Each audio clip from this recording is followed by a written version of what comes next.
Εδώ και αρκετούς μήνες, πρέπει να σας πω για να περάσουμε τώρα και στο επόμενο θέμα, ή μάλλον στην επόμενη συνέντευξη του δελτίου μας, φιλοξενούμε πολλές δηλώσεις, παρατηρήσεις, πολλές φορές ενστάσεις. Προβάλλει ο γνωστός οικονομολόγος αναλυτής, ο κύριος Δημήτρης Καζάκης.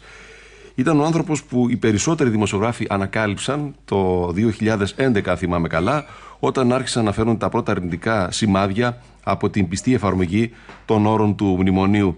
Και από τότε, για όσους είχαν διαφορετική άποψη για τη στρατηγική που πρέπει να ακολουθήσει η χώρα μας, έγινε σημείο αναφοράς. Στη συνέχεια και ο κύριος Καζάκης μπήκε πιο δυναμικά σε αυτό το παιχνίδι της ενημέρωσης, παύλα διατύπωσης μιας διαφορετικής πολιτικής πρότασης για να εξέλθουμε από την οικονομική κρίση. Δημιούργησε το ενιαίο παλαϊκό μέτωπο, είναι ο Γενικός Γραμματέας του ΕΠΑΜ και βρίσκεται σήμερα στην Καβάλα προκειμένου να ενημερώσει και τους καβαλιώτες για τις θέσεις του, για τις θέσεις της πολιτικής κίνησης που έχει δημιουργήσει, αλλά και για να σχολιάσουμε μαζί την ειδησιογραφία. Καλώς ήρθατε στον Α, κύριε Καζάκη. Καλώς σας ήρθατε. Πάντα έχει πολύ μεγάλο ενδιαφέρον η συζήτηση μαζί σας, γιατί είναι γεγονός ότι από αυτές τις ομιλίες που κάνετε ή τις συνεντεύξεις σε διάφορα μέσα ενημέρωση όλη την Ελλάδα, προκύπτουν ή νέα στοιχεία ή στοιχεία που δεν ήταν ευρέως γνωστά στους απλούς πολίτες. Και θέλω να ξεκινήσω, επειδή ρωτάνε πολλοί, μπορούμε τελικά να κάνουμε μια εκτίμηση για το τι ακριβώς θέλει η Τρόικα, όχι γενικά και αόριστα, γιατί οι περισσότεροι θα πούν, μάλλον θέλει να διαλύσει την ελληνική κοινωνία. Ποιος είναι ο απότερος στόχος αυτής της πολιτικής, με βάση την εικόνα που έχετε σχηματίσει και από τις απαιτήσεις της και από τις αποφάσεις που ήδη έχουν εφαρμοστεί? Νομίζω ότι γενικότερα η στρατηγική που έχει διαμορφωθεί στην αντιμετώπιση της παγκόσμιας κρίσης, γιατί μέρος της παγκόσμιας κρίσης είναι και η κρίση στην Ευρωζώνη και το πρόβλημα που έχουμε εμείς σαν χώρα, ανεξάρτητα από το ότι επιδεινώνεται λόγω της ύπαρξης τεράστιου χρέους και των προβλημάτων που έχει η ελληνική οικονομία, είναι το γεγονός ότι υπό τις υπάρχουσες συνθήκες τέτοιων μεγάλων τραπεζικών και χρηματιστικών αγορών όπως έχουν διαμορφωθεί στον πλανήτη, πολλές οικονομίες είναι πλέον μη βιώσιμες. Δεν είναι τα χρέη μη βιώσιμα. Οι οικονομίες αυτές καθ' αυτές είναι μη βιώσιμες. Οπότε τι κάνουν? Κάνουν κάτι πολύ απλό. Ρευστοποιούν τις οικονομίες οι οποίες δεν είναι βιώσιμες. Όπως θα κάνει κανείς με την επιχείρησή του ή την ιδιοκτησία του. Πουλάει το σπίτι του όταν δεν μπορεί να το συντηρήσει και παίρνει τα χρήματα ή το αντίτιμο που παίρνει για το περιουσιακό στοιχείο και το τοποθετεί εκεί που νομίζει ότι μπορεί να έχει καλύτερη απόδοση. Αυτό για ένα κράτος τι μπορεί να σημαίνει? Αυτό σημαίνει ότι η Ελλάδα θα πρόκειται να εκποιηθεί ολοκληρωτικά στα πλαίσια της λεγόμενης Ευρωπαϊκής Ομοσπονδίας. Ήδη έχει ξεκινήσει η Ευρωπαϊκή Ομοσπονδία. Η Ευρωπαϊκή Ομοσπονδία ουσιαστικά σημαίνει νέο κρατικό μόρφωμα σε ευρωπαϊκό επίπεδο, όπου το επίσημο ελληνικό κράτος θα καταλυθεί. Βεβαίως θα καταλυθούν και τα υπόλοιπα κράτη, δεν είναι μόνο το ελληνικό κράτος. Αλλά εμείς είμαστε πρωτοπόροι σε αυτήν την ιστορία, με δεδομένο ότι έχουμε μπει πλέον ήδη στην εκποίηση. Το καινούριο στοιχείο που έχει μπει πλέον στη συζήτηση είναι ότι πλέον δεν περιορίζουμε την εθνική κυριαρχία, ούτε εκχωρούμε μέρος της, όπως για παράδειγμα έχει συμβεί μέχρι σήμερα. Στην ουσία καταλύεται η εθνική κυριαρχία και αντικαθίσταται με αυτό που είπε ο κ. Μπαρόζο, συλλογική κυριαρχία. Δηλαδή, τα κοιτάσματα ή ο ορυκτός πλούτος ή τα κοιτάσματα εδώ έξω που έχουμε και τον Πρίνο 1 ή Πρίνο 2 και το μεγάλο κοίτασμα που έχουμε ανατολικά, ναι. Λοιπόν, δεν είναι πλέον ελληνικά. Είναι ευρωπαϊκά. Γι' αυτό και ακούμε το φερόμενο ως πρωθυπουργό της χώρας να λέει ότι είναι ευρωπαϊκά τα κοιτάσματα και να συζητάει στη βάση των ευρωπαϊκών κοιτασμάτων.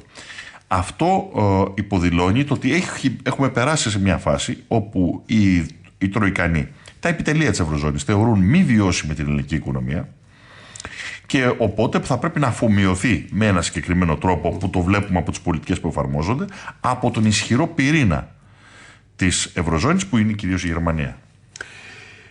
Υπάρχει το εξής ερώτημα.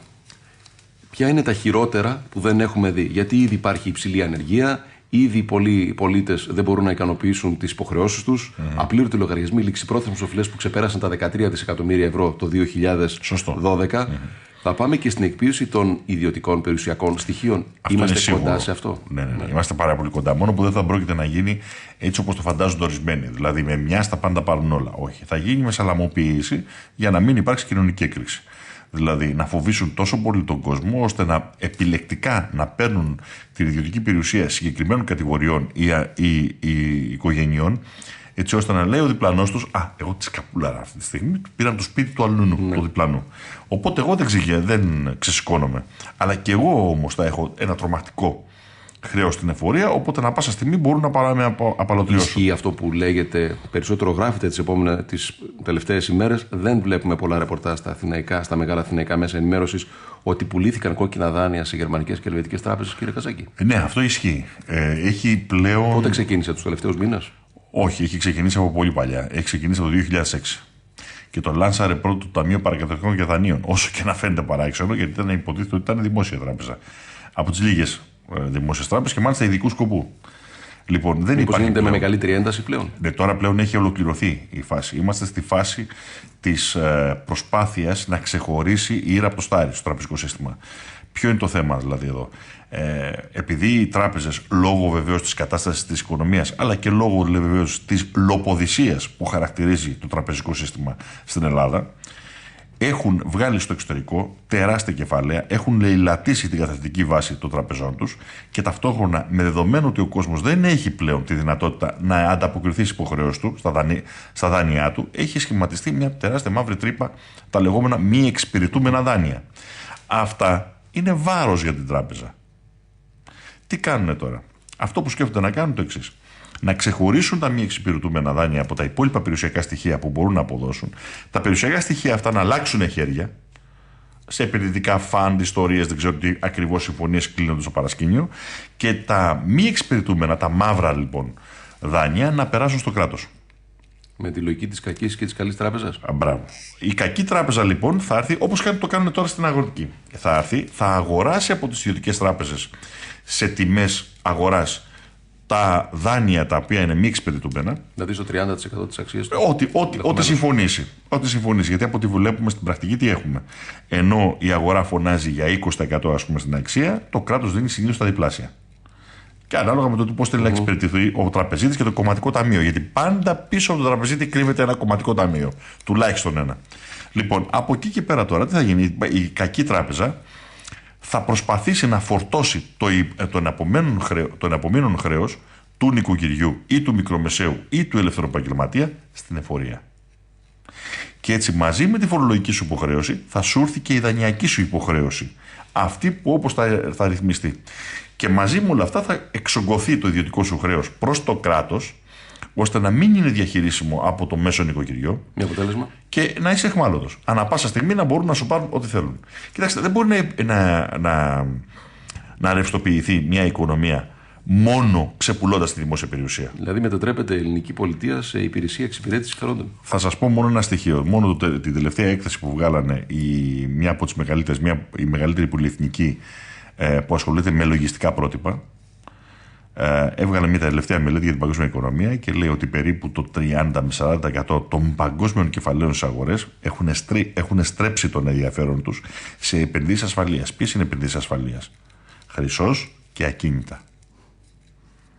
Τα ακίνητα δεν είναι μόνο τα δημόσια, είναι και τα ιδιωτικά. Οπότε είναι σίγουρο ότι θέλουν να αναδιανύμουν την ιδιωτική ακίνητη περιουσία που υπάρχει στην Ελλάδα. Την αναδιανύμουν βεβαίως προς όφελός τους. Ναι. Και με αγοραστές συνήθως μεγαλοεπιχειρηματίες από τη Γερμανία και από άλλες μεγάλες χώρες. Συνήθως. Όχι, δεν θα μπλακούν. Εγώ πιστεύω Πού θα περάσουν τα κινητά αυτά? Κοιτάξτε να δείτε, θα γίνει όπως έγινε της Βουλγαρίας που λέμε. Τι έγινε στη Βουλγαρία? Δεν μπήκαν οι μεγάλοι όμιλοι στην αρχή μέσα. Γιατί είναι πολύ με υψηλό ρίσκο επένδυση. Τι κάνανε? Βάλανε άλλους μαφιόζους. Μεταξύ παρανομίας και αυτοί που μπορούν να. Στα όρια της νομιμότητας. Ναι, πολλοί από αυτούς ήταν Τούρκοι και Έλληνες επιχειρηματίες. Μπουκάρανε μέσα, κλείσανε συμφωνίες με τη μαφία, λοιπόν, και πήραν ακίνητα. Λοιπόν, αυτά τα ακίνητα τα που μοσχοπούλησαν μετά όταν μπήκαν οι πολυεθνικές μετά από κάποια χρόνια, και έτσι έγινε. Το ίδιο θα συμβεί και εδώ. Έρχονται, ας πούμε, οι μαφιόζοι εμμυρίδες από το Κατάρ, Ματάρ, Φατάρ, έτσι, από την Αραβική Χερσονήσο. Όλοι αυτοί είναι μαφιόζοι. Ο καλύτερος τους έχει σκοτώσει τον πατέρα του. Έτσι, για να ξέρουμε γιατί τι πράγματα λέμε. Και τι κάνουν? Εξαγοράζουν, ρίχνουν κεφάλαια για να προετοιμάσουν το έδαφος. Και δεν είναι μόνο το Κατάρ, όπως πολύ καλά γνωρίζετε. Υπάρχει ενδιαφέρον και από τον Καναδά. Βεβαίως, πολύ ζωηρό για τον Χρυσό. Εκεί δεν είναι ο Καναδάς. Προσέξτε τι κρύβεται πίσω από την Ελντοράντο. Αν εννοείται την Ελντοράντο. Λοιπόν, η Ελντοράντο έχει την Goldman Sachs, έχει την Deutsche Bank και ελληνικά συμφέροντα. Θα ανακοινώσει τα νέα της επενδυτικά σχέδια, κύριε Καζάκη, την επόμενη εβδομάδα. Πέρα από αυτά που έχει ήδη κάνει, ή δρομολογήσει καλύτερα, σε Χαλκιδική και Πέραμα. Άρα λοιπόν τι απομένει? Πού υπάρχει χρυσό στην Ελλάδα? Δεν υπάρχει θέμα χρυσού. Εκτός και αν υπάρχει και άλλη δραστηριότητα. Η απάτη ποια είναι εδώ? Πρώτο, εάν ήταν μόνο ο χρυσός, δεν θα παίρνει 380.000 στρέμματα στη Χαλκιδική. Ο στόχος δεν είναι ο χρυσός. Στόχος είναι ο χαλκός. Ο χαλκός τώρα, για να εξορυχθεί με όρους ιδιωτικής εταιρείας, γιατί μπορεί να υπάρχουν και άλλες τεχνικές λύσεις, μόνο που είναι υψηλού κόστους για τις ιδιωτικές εταιρείες και δεν αναμειγνύονται. Είναι με ανοιχτό όριγμα. Ανοιχτό όριγμα, για να καταλάβετε, ένα ορυχείο χαλκού που πουλάει στη διεθνή αγορά έχει όριγμα 2,5 χιλιόμετρων διάμετρο, 1,5 χιλιόμετρο βάθος. Γι' αυτό ξηρίσαν ένα ολόκληρο δάσος. Καταλαβαίνετε ότι αυτό το όριγμα που θα φτιάξουν 380.000 στρέμματα θα φαίνεται από το φεγγάρι, από το διάστημα. Λοιπόν, γι' αυτό και θα γίνει τεράστια οικολογική καταστροφή. Όμως πέρα από αυτό, δεν θέλουν καν το χαλκό. Δεν είναι τέτοιες οι ποσότητες που παράγει η Ελλάδα ή που θα μπορεί να παράξει η Ελλάδα που να παίξουν ρόλο στη διεθνή τιμή. Αυτό που τους ενδιαφέρει είναι να δημιουργήσουν προσδοκίες. Μέτοχοι της Ελτοράντο είναι τράπεζες. Οι τράπεζες πώς κερδίζουν? Πουλώντας φούμαρα. Δήθεν ανακάλυψα τεράστια φλέβα χρυσού και χαλκού στη Χαλκιδική. Και μέχρι να αποδειχτεί ότι δεν είναι και τόσο μεγάλη, γίνεται το υπόλοιπο παιχνίδι. Έχει πουληθεί ομόλογο παράγωγο ιστορίες και έχουν κερδίσει από αυτήν την ιστορία. Και μετά βεβαίως τα αφήνουν. Αυτό λέτε το ζήσουμε πλέον και σε άλλες περιοχές της Βόρειας Ελλάδας. Βέβαια. Και βεβαίως, κοιτάξτε, επειδή έχει παρουσιάσει η Ελντοράντο κάτι ωραία γραφικά, ας πούμε, με λίμνες, πάπιες και όλα αυτά τα πράγματα, θα σας πω μόνο ότι στον κόσμο, όπου έχει αναμειχθεί συγκεκριμένη εταιρεία, αλλά και οι άλλες μεγάλες ιδιωτικές εταιρείες μεταλλευτικού πλούτου, να το πούμε, ή εξορίξεων, αφήνουν πίσω τους κάτι τεράστιες τρύπες, οικολογικές καταστροφές απρόβλεπτες, οι οποίες βεβαίως χρησιμοποιούνται μετά ως χωματερές για υψηλής μόχλευσης υλικά. Δηλαδή για πράγματα τα οποία δεν μπορεί να τα πετάξει ποτέ άλλου, είτε σε βιομηχανία είτε σαν χώρα. Ήρθε η ώρα να πληρώσουμε αυτή τη λογική που υπάρχει από τη δεκαετία του 80, ότι μόνο οι ιδιώτες μπορούν να αξιοποιήσουν ακόμη και τον ορυκτό πλούτο, γιατί συνήθως το κράτος αποτυγχάνει. Μετά από 30 χρόνια αρχίζει να κλείνει σιγά σιγά αυτός ο κύκλος. Αυτό ναι. Ναι. Μόνο που μαζί με αυτόν τον κύκλο θα χαθεί και η χώρα. Δηλαδή δεν θα μείνει Ελλάδα, όπως είπαμε προηγουμένως. Θα πω όμως μόνο το πόσο παραμύθι είναι αυτό, να σας πω μόνο ότι οι μεγαλύτερες μεταλλευτικές εταιρείες στον κόσμο που παράγουν τον κύριο όγκο των μεταλλευμάτων για την παγκόσμια αγορά είναι όλες κρατικές. Αυτό και μόνο λέει πάρα πολλά. Σε αυτή την λογική θα μπουν και για την Πορτογαλία και για την Ισπανία, κύριε Κασάκη. Ναι, γι' αυτό. Αφορά όλο τον Ευρωπαϊκό Νότο αυτό. Βέβαια, και όχι μόνο. Γι' αυτό άλλωστε και οι Πορτογάλοι έχουν βγει στους δρόμους. Οι Πορτογάλοι δεν έχουν υποστεί αυτά που έχουν υποστεί οι Έλληνες. Παρ' όλα αυτά όμως οι Πορτογάλοι, επειδή έχουν συνειδητοποιήσει και μου κάνει εντύπωση το αίτημά τους. Το αίτημα δεν είναι να μην μου μειώσει το μισθό και τη σύνταξη. Το αίτημά τους είναι εγώ βγαίνω στους δρόμους για να υπερασπιστώ τα 200 χρόνια ιστορίας. Αυτό είναι το πρόβλημα. Ναι. Τα 900 χρόνια ιστορίας του έθνους μου. Αυτό το πράγμα έχει ενώσει όλο τον πορτογαλικό λαό μαζί και τις ενόπλες δυνάμεις. Γιατί βλέπουμε καταπληκτικά πράγματα. Εκεί μυρίζει αέρας Απρίλη του 1974, επανάσταση Γαριφάλων. Λοιπόν, αυτό το πράγμα που κατανοούν οι Πορτογάλοι, που έχουν κατανοήσει οι Πορτογάλοι, ανεξάρτητα από πώς το παλεύουν το θέμα, είναι δικό τους θέμα, αρχίζει σιγά σιγά και το αντιλαμβάνεται ο Έλληνας. Περιμένετε να ξαναβγεί ο κόσμος στους δρόμους? Εγώ πιστεύω ότι θα ξαναβγεί στους δρόμους. Με τους όρους που έγινε το 2011. Όχι, αποκλείεται. Δεν υπάρχει περίπτωση. Το έχει συνειδητοποιήσει και ο τελευταίος άνθρωπος εδώ. Αυτό που πλέον θα τον βγάλει τον κόσμο στους δρόμους είναι πρώτον τους επόμενους μήνες, γιατί δεν θα μπορεί να επιβιώσει. Εξαντικειμένο. Θα περθούν και τα καινούργια μέτρα 8,8 δισεκατομμύρια που ζητάει η Τρόικα. Βεβαίως θα το εμφανίσουν ότι θα γίνει αυτό μέσω της απολύσεως δημοσίων υπαλλήλων, επίορκων κτλ. Και μέσα από οριζόντιες περικοπές δαπανών. Με μια διαφορά. Ό,τι περικόπτει το δημόσιο σε δαπάνες προς την κοινωνία μετατρέπονται σε ιδιωτικές δαπάνες για τον νοικοκυριό. Αυτό δεν το καταλαβαίνει. Το έλλειμμα απλά μεταφέρεται από το δημόσιο στον προπολογισμό του ιδιώτη, του νοικοκυριού. Θα το βγάλει λοιπόν η ανάγκη. Το θέμα είναι ότι το δίλημμα είναι αν θα βγει οργανωμένα, συντεταγμένα δηλαδή, ξέροντας τι ζητάει, ή αν θα βγει ατάκτος. Και αν βγει άτακτα, τότε μπορεί να δούμε απρόβλεπτα πράγματα. Πιστεύετε ότι το κίνημα των πολιτών μπορεί να αλλάξει τα δεδομένα? Γιατί εδώ φαίνεται ότι υπάρχει μια παγκόσμια απειλή, την δράση της οποίας κανείς δεν μπόρεσε μέχρι στιγμής, δεν ξέρω αν το επιδίωξε κάποιος σε άλλη χώρα, δεν μπόρεσε να περιορίσει. Φαίνεται ότι όλα είναι απολύτως ελεγχόμενα, ακόμη και οι αντιδράσεις των πολιτών. Όχι, νομίζω ότι είμαστε σε μια μεταβατική κατάσταση. Η μεταβατική κατάσταση είναι αφενός υπάρχουν αυτοί οι σχεδιασμοί από τα επιτελεία στην παγκόσμια οικονομία. Όσο όμως προσπαθούν να τα επιβάλλουν, τόσο πιο ανεξέλεγκτη γίνεται η κατάσταση της οικονομίας σε παγκόσμιο επίπεδο. Άρα πιο εύθραυστη, πιο ρηγματώδης, πολύ πιο ρευστή. Εσείς, κύριε Καζάκη, τι περιμένετε? Περιμένετε την έκρηξη πρώτα στο Νότο, η οποία θα παρασύρει? Εγώ περιμένω την έκρηξη πρώτα στην Ελλάδα. Πρώτα εδώ. Πρώτα εδώ. Ναι. Γιατί εμείς είμαστε, πώς να το πούμε, είναι σαν να μας έχουν βγάλει, παιδί μου, στην παλιά σανίδα των κουρσάρων που τους είχαν σειρά και από κάτω οι καρχαρίες και τους ρίχναν έναν. Εμείς είμαστε στην άκρη. Και ενδεχομένως να έχουμε επιδείξει κιόλας. Προλαβαίνουμε, δεν προλαβαίνουμε να αρπαχτούμε από τη σανίδα. Σίγουρα θα είμαστε οι πρώτοι που θα πέσουμε μέσα. Αυτό λέω. Ναι. Άρα λοιπόν το πρώτο πράγμα πρέπει να ξεκινήσει από εμάς.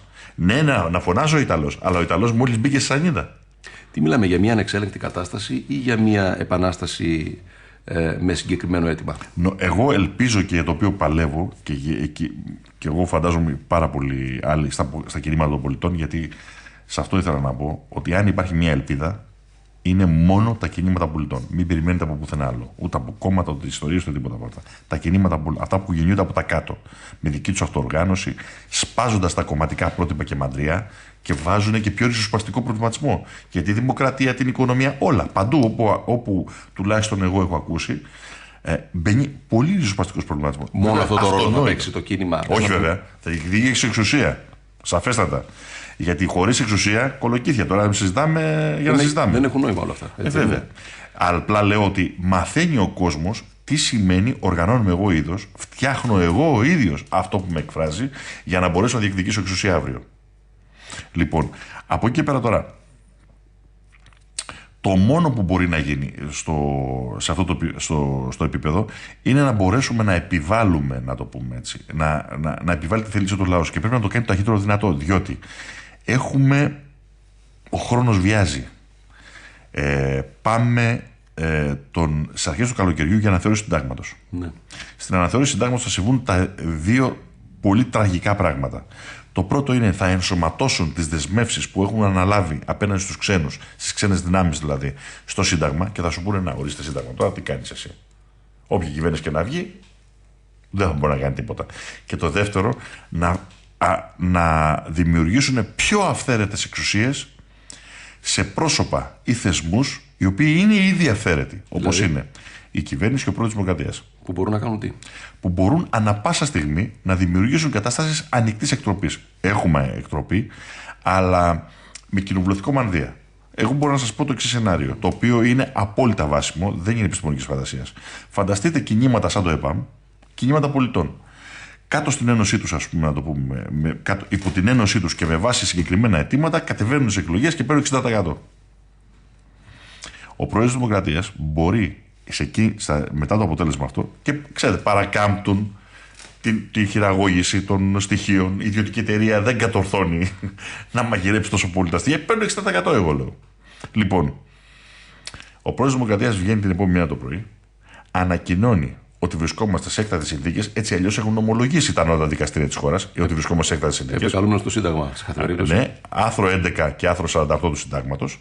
Και λέει ότι προκειμένου να τεθούν εν κινδύνο οι στρατηγικές επιδιώξεις και συμφέροντα του έθνους, δεν αναγνωρίζω το αποτέλεσμα και βάζω υπηρεσιακή κυβέρνηση. Να ρωτήσω όμως κάτι.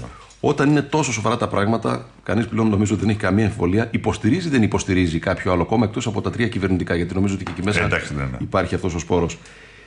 Τι περιμένεις?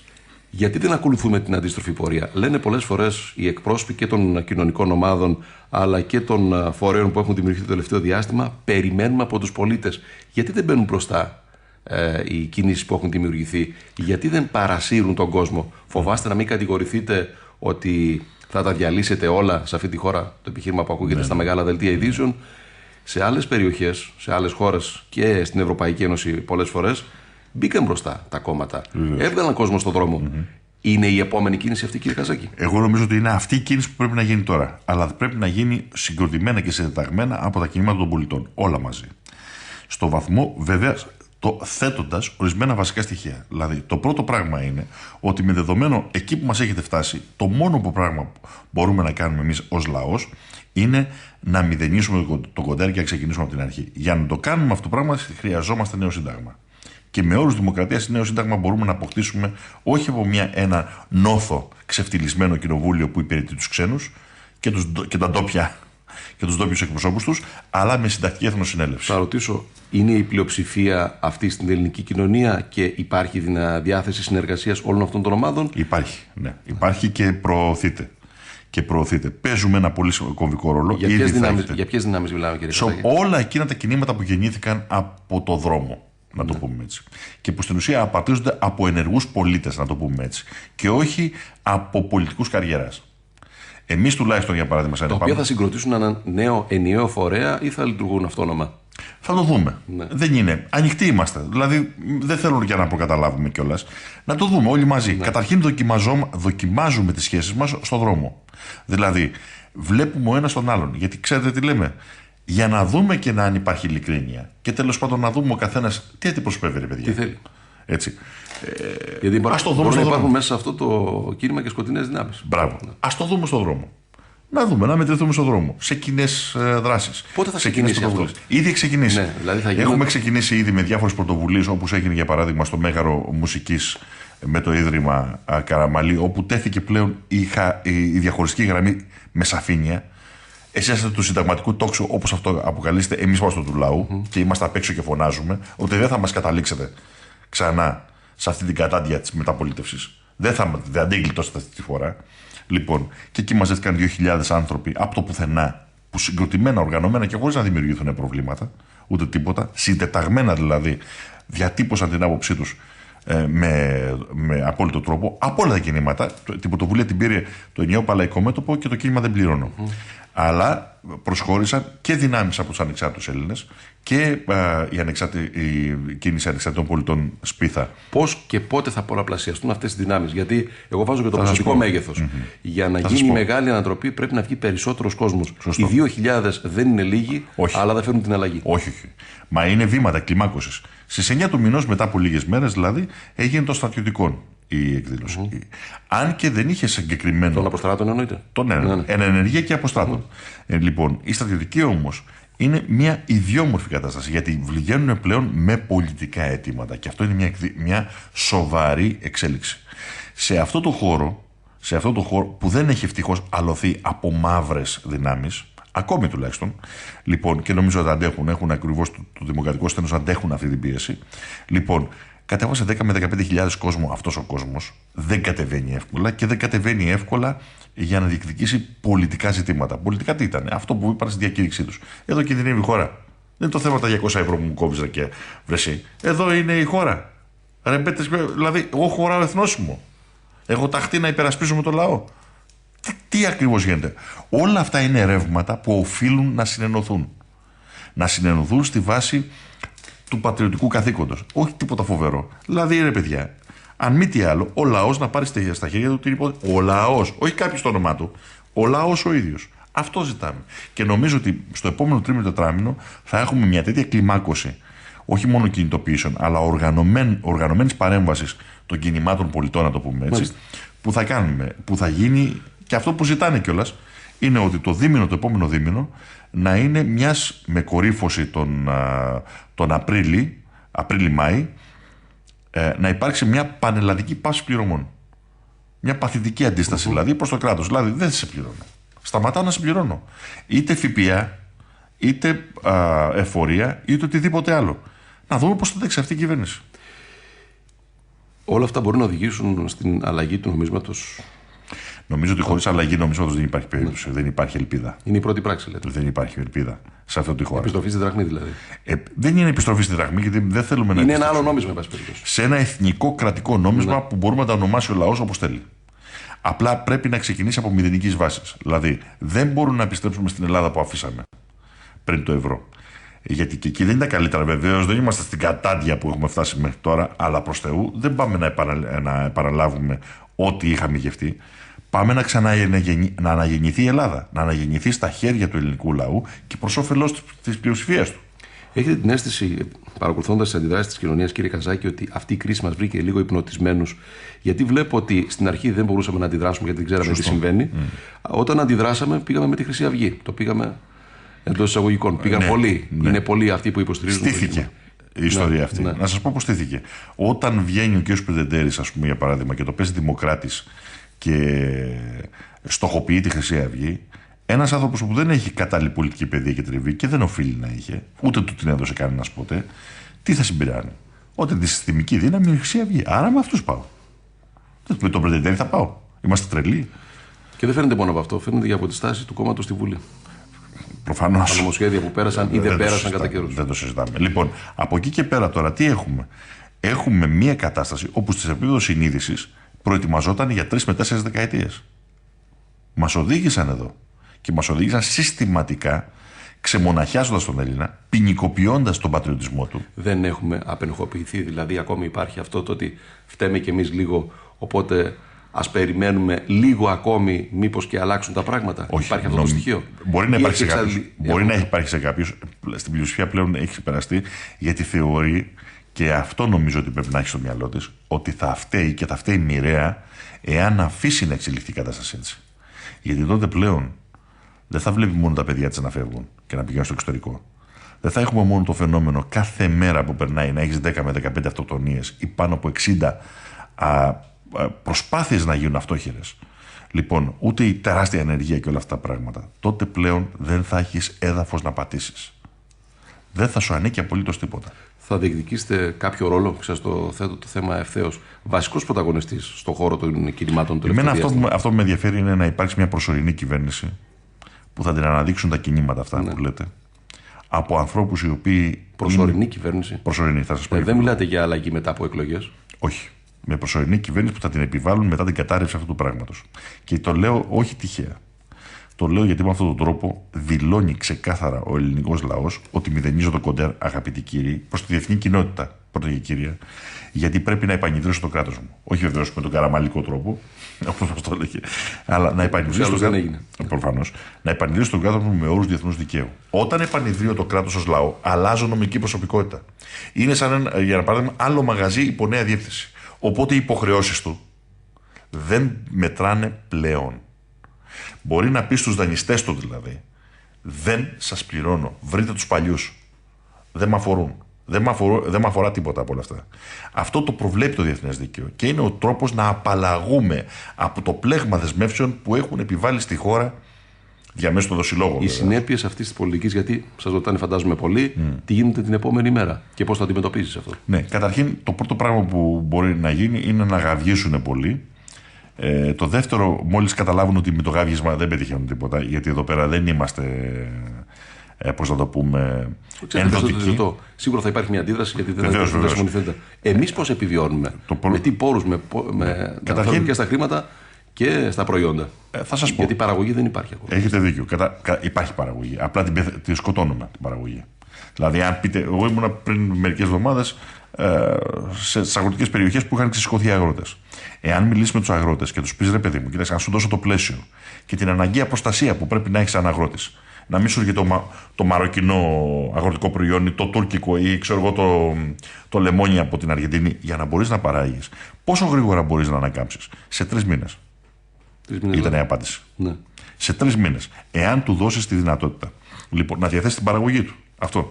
Λοιπόν, από εκεί και πέρα, τι μπορείς να κάνεις? Το πρώτο πράγμα που πρέπει να κάνεις είναι να εθνικοποιήσεις την Τράπεζα της Ελλάδος, που είναι η κεντρική σου τράπεζα. Να την πάρεις στα χέρια σου, δηλαδή. Γιατί αυτή τη στιγμή δεν είναι στα χέρια μας. Το δεύτερο είναι να χρεοκοπήσεις τις ιδιωτικές τράπεζες. Δεν είναι καν στα χέρια της Ελλάδας. Μα ναι. Στα χέρια εννοώ γενικά. Όχι μόνο του λαού, δεν είναι καν της Ελλάδας. Λοιπόν, να χρεοκοπήσεις τις τράπεζες. Αυτό που έκανε η Ισλανδία και γλίτωσε. Αντί να πληρώνεις τις τράπεζες, να τις χρεοκοπήσεις. Σε περίπτωση χρεοκοπίας των τραπεζών συμβαίνουν 2 τινά. Πρώτον, τις μεν καταθέσεις τις εγγυάται το κράτος και δεν τις κάνεις.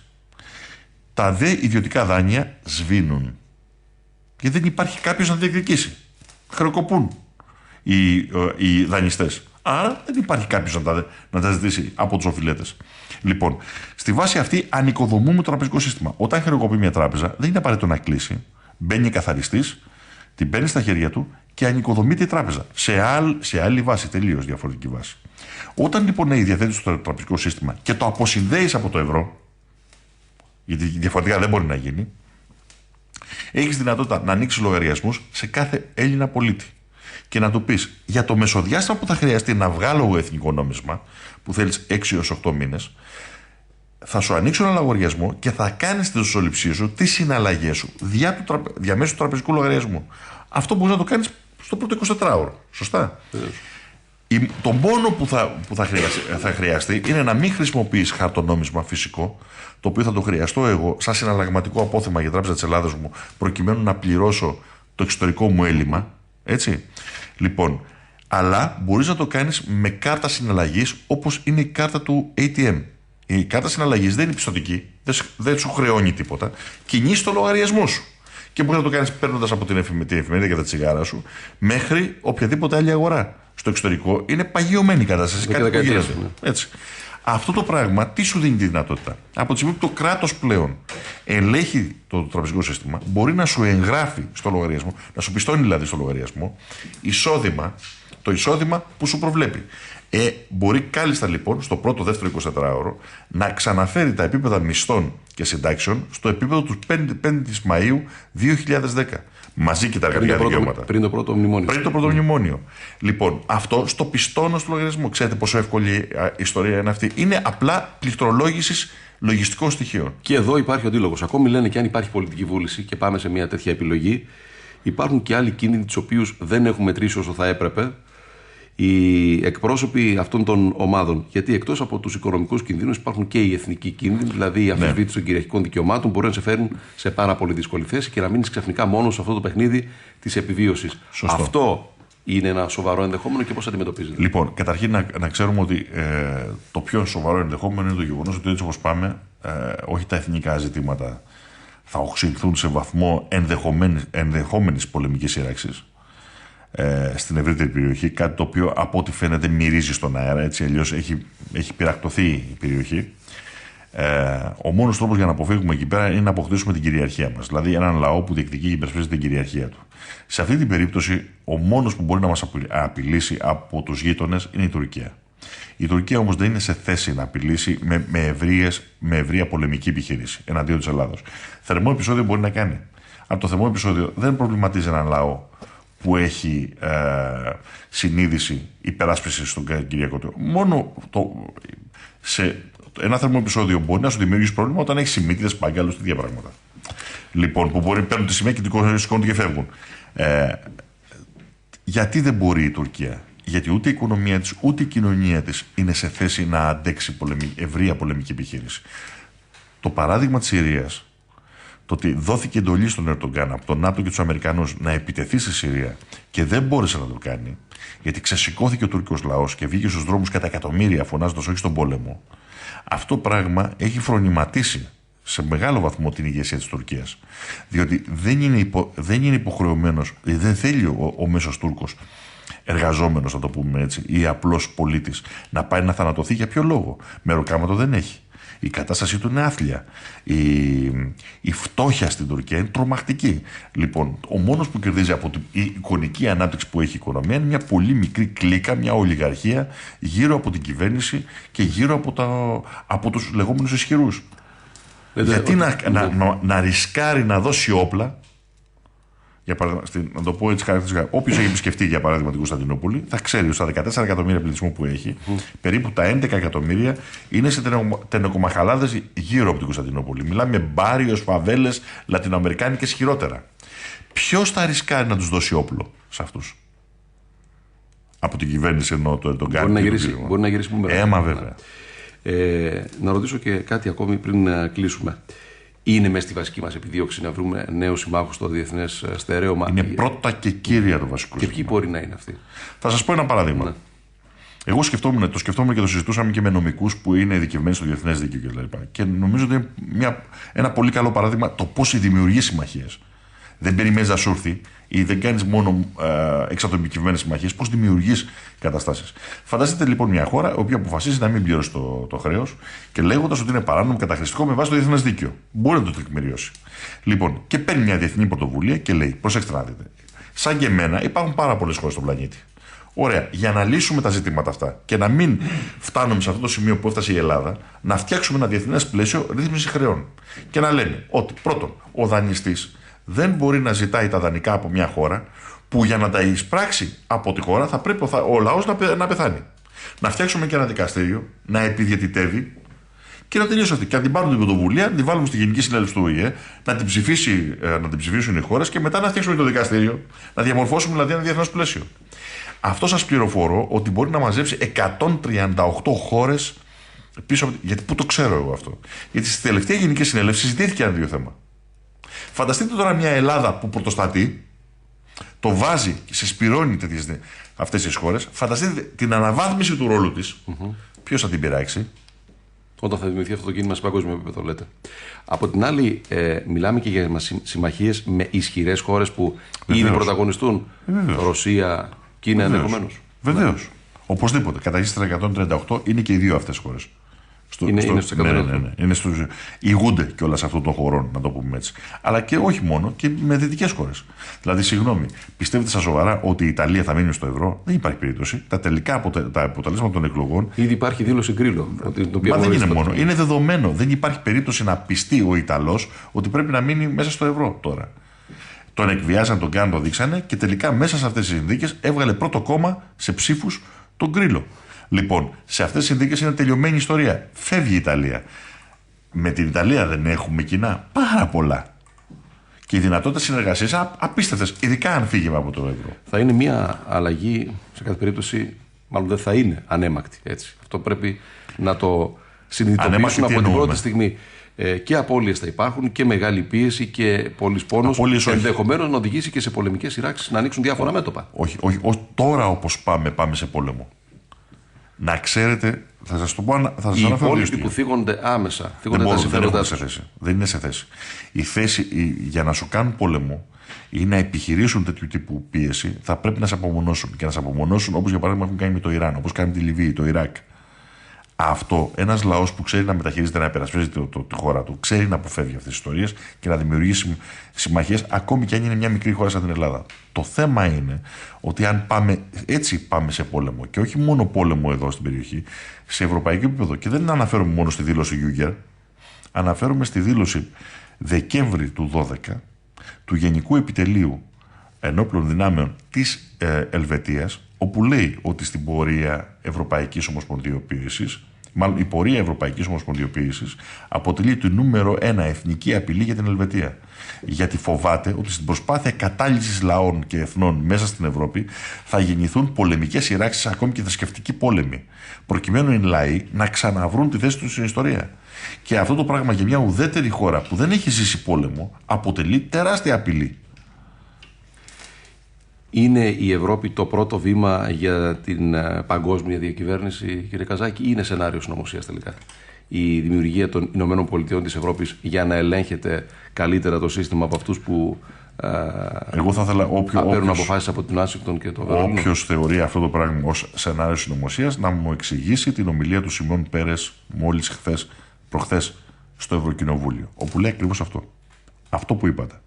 Στο Ευρωκοινοβούλιο, ο Σιμών Πέρες είπε ότι πρέπει να πάμε σε μια παγκόσμια κυβέρνηση που θα αποτελείται από τη συνένωση των τριών πόλων: Ευρωπαϊκή Ένωση, Ηνωμένες Πολιτείες, Ισραήλ, και οικονομικός μηχανισμός οι πολυεθνικές. Ήδη βεβαίως από το 2005 υπάρχει και απόφαση της Αμερικανικής κυβέρνησης σε συνεργασία με την Καναδική για τη δημιουργία ενός ενιαίου πόρου. Ναι, τη μετεξέλιξη της NAFTA. Ναι, βεβαίως. Η οποία μάλιστα έχει ξεκινήσει να συζητάει τη συνένωση και την υπογραφή κοινής ενιαίας αγοράς Ευρωζώνης και NAFTA. Με βάση αυτά που μας είπατε, έχω την εντύπωση ότι πολλές φορές θα τα λέμε από εδώ και πέρα. Βεβαίως. Έχουμε πολλές μάχες μπροστά. Σας ευχαριστώ πάρα πολύ για την παρέμβαση. Να είστε καλά.